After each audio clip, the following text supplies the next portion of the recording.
بیان ہے جنت کی حور لائبہ۔ شب معراج کی رات جب رسول اللہ صلی اللہ علیہ وسلم جنت کی سیر کر رہے تھے تو آپ نے ایک حور کے رونے کی آواز سنی، تو آپ نے جبرائیل علیہ السلام سے پوچھا کہ اے جبرائیل، یہ کون رو رہا ہے؟ جب جبرائیل علیہ السلام نے آس پاس دیکھا تو ایک حور رو رہی تھی۔ پھر جبرائیل علیہ السلام اس کے پاس گئے اور اس حور سے کہنے لگے کہ اے حور، تم نے اپنا یہ کیا حال بنا رکھا ہے؟ حور نے عرض کیا کہ میں نے اس لیے اپنا یہ حال بنا رکھا ہے کہ سرور کائنات صلی اللہ علیہ وسلم کی نگاہیں مجھ پر بھی پڑیں، اور پھر میں اپنا حال دل رسول اللہ صلی اللہ علیہ وسلم کو بتانے کی سعادت حاصل کروں۔ پھر جبرائیل علیہ السلام خدا کے پاس آئے اور حور کی یہ بات رسول خدا کو بتائی۔ پھر رسول اللہ صلی اللہ علیہ وسلم نے اجازت دے دی۔ پھر وہ حور رسول اللہ صلی اللہ علیہ وسلم کی خدمت میں حاضر ہوئی اور کہتی ہے کہ یا رسول اللہ، اللہ نے مجھ کو جنت کی حوروں میں بہت خوبصورت اور ملکہ بنا رکھا ہے۔ اگر میں بے نقاب ہو جاؤں تو دیکھنے والوں کی نگاہیں خیرہ ہو جائیں اور جنت میں دوپہر کا اجالا ہو جائے۔ رسول اللہ صلی اللہ علیہ وسلم نے فرمایا تو پھر اے حور، تم کیوں رو رہی ہو؟ وہ حور کہنے لگی یا رسول اللہ، ایک دفعہ کا ذکر ہے کہ اچانک میرے دل میں خیال ہوا کہ بروز قیامت ہر حور کو کسی نہ کسی جنت شخص کے حوالے کیا جائے گا، میرا بھی تو کوئی ساتھی ہوگا۔ بہرحال میں نے اللہ پاک کی بارگاہ میں دعا کی کہ اے میرے اللہ، تیری بے حد احسان ہے کہ تو نے مجھے حوروں کی ملکہ بنایا۔ اب میری ایک خواہش ہے کہ اسے بھی پورا کر دے کہ جنت میں میرا ساتھی کون ہوگا جس سے جنت میں میرا نکاح ہوگا۔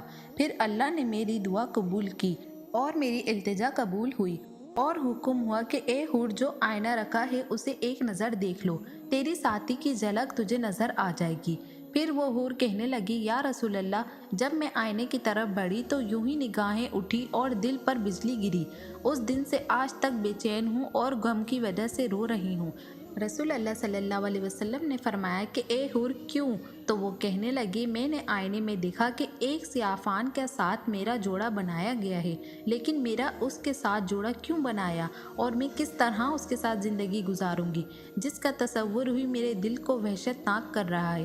رسول اللہ صلی اللہ علیہ وسلم نے مسکراتے ہوئے پوچھا کہ اے حور، اپنے ساتھی کا سراپا جو تو نے آئینے میں دیکھا ہے اس کے بارے میں کچھ بیان کرو۔ حور نے کہا کہ وہ سر سے پاؤں تک سیاہ ہے، اس کے موٹے موٹے ہونٹ ہیں، چوڑے دانت ہیں، لمبا چہرہ ہے، چھوٹی چھوٹی آنکھیں ہیں۔ جیسے ہی حور نے رسول اللہ صلی اللہ علیہ وسلم کو بتانا شروع کیا، رسول اللہ صلی اللہ علیہ وسلم نے اپنا سر مبارک اٹھایا اور جلال سے دیکھتے ہوئے فرمایا تو نے جو سراپا بیان کیا ہے وہ تو میرے پیارے بلال کا ہے۔ اس کو پا کر اپنی کم نصیبی کا شکوہ کر رہی ہو، رو رہی ہو، تجھے معلوم نہیں بلال میرا عاشق ہے، میں نے اسے اپنی پلکوں کے سائے میں پناہ دی ہے۔ میرا بلال ایسی شان والا ہے، روز قیامت اس کے جسم کی سیاہی جنت کے رخساروں پر تقسیم کر دی جائے گی۔ وہ ایسا عاشق ہے کہ اس پر ہر آسائش نے منہ پھیر لیا ہے۔ اپنے حسن و جمال کا اتنا تکبر نہ کر تو کہ 70,000 نقاب الٹ کر میرے بلال کے سامنے آئے اور میرا بلال تجھے ناپسند کر دے۔